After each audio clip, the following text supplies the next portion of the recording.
नमस्कार, आप देख रहे हैं वीआईपी न्यूज। मैं शकील साजिद। बढ़ते हैं खबरों की ओर। सीएम बघेल का भेंट मुलाकात कार्यक्रम शनिवार 25 जून से फिर शुरू होगा।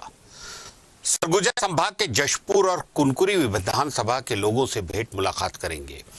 इस दौरान वे स्थानीय लोगों की जरूरत और मांग के आधार पर घोषणाएं भी कर सकते हैं।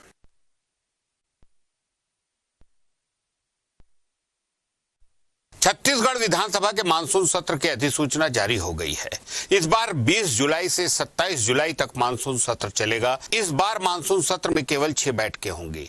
छत्तीसगढ़ विधानसभा सचिवालय ने मानसून सत्र के लिए अधिसूचना जारी कर दी है। मानसून सत्र में इस बार कोरोना संबंधित कोई प्रतिबंध की जानकारी नहीं दी गई है।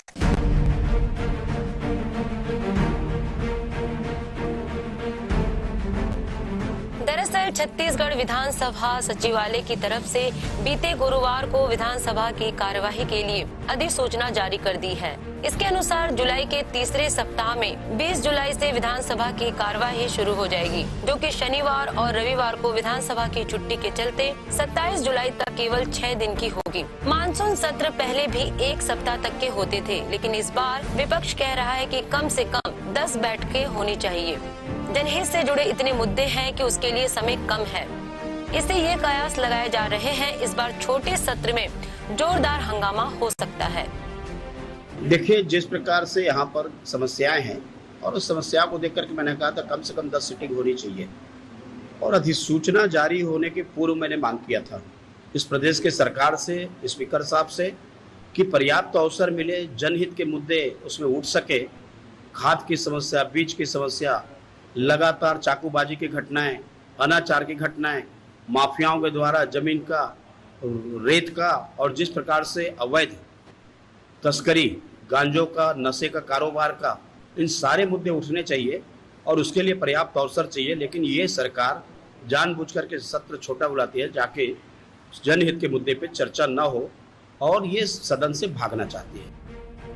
मानसून सत्र में राज्य सरकार अपने प्रस्तावित कार्यों को सदन के पटल पर रखेगी। वही कयास है कि शासकीय कार्य के बाद जमकर हंगामा हो सकता है, क्योंकि बजट सत्र से ही विपक्ष आक्रामक मोड में नजर आ रही थी। वही संसदीय कार्य मंत्री का कहना है कि अगर विपक्ष सत्र आगे बढ़ाने की मांग कर रहा है तो मुझे लगता है कि उनके पास मुद्दे होंगे।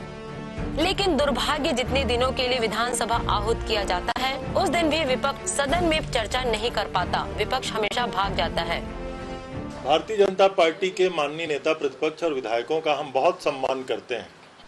अगर वो सत्र के अवधि बढ़ाने की मांग करते हैं तो मुझे ऐसा लगता है कि उनके पास कुछ मुद्दे होंगे। लेकिन उनका दुर्भाग्य है कि 13 सत्र इस विधानसभा का लगातार हो गया और जितने दिन के लिए विधानसभा आहूत किया जाता है उतने दिन भी वो सदन में बैठ करके चर्चा करने से कतराते क्यों हैं, सदन से भागते क्यों हैं, अपने प्रश्नों का उत्तर क्यों नहीं लेते। सरकार हर मोर्चे पर उनका जवाब देने के लिए तैयार है। सरकार सदन में उनके हर प्रश्नों का जवाब देने के लिए तैयार है। लेकिन पहला दिन नारेबाजी करते हैं, दूसरे दिन बापू के पास जाके बापू को तंग करते हैं और तीसरे दिन सदन छोड़ करके भाग जाते हैं। माने 13 सत्र में भारतीय जनता पार्टी का ये रवैया रहा है। वो सदन में ही उपस्थित नहीं रहते तो अवधि की मांग करना मैं समझता हूँ बेहद हास्यास्पद है। प्रदेश में जिस तरह की स्थिति है उससे ये समझा जा सकता है कि इस बार मानसून के साथ खरीफ फसल की तैयारी में किसान जुट गए हैं। लेकिन पिछले वर्ष की ही तरह इस बार भी खाद की किल्लत सामने आ रही है। इससे किसान परेशान है। वही इस बार किसानों के सामने खाद के अलावा डीजल की भी समस्या हो रही है। पर्याप्त आपूर्ति नहीं होने के कारण खेती में देरी हो सकती है। इन मामलों पर बीजेपी राज्य सरकार को घेरने की कोशिश में रहेगी। फिलहाल जनहित के इन मुद्दों को पक्ष और विपक्ष कितनी संजीदगी से लेते हैं ये तो सत्र के दौरान ही पता लग पाएगा। वीआईपी न्यूज के लिए रायपुर से खोमन साहू की रिपोर्ट।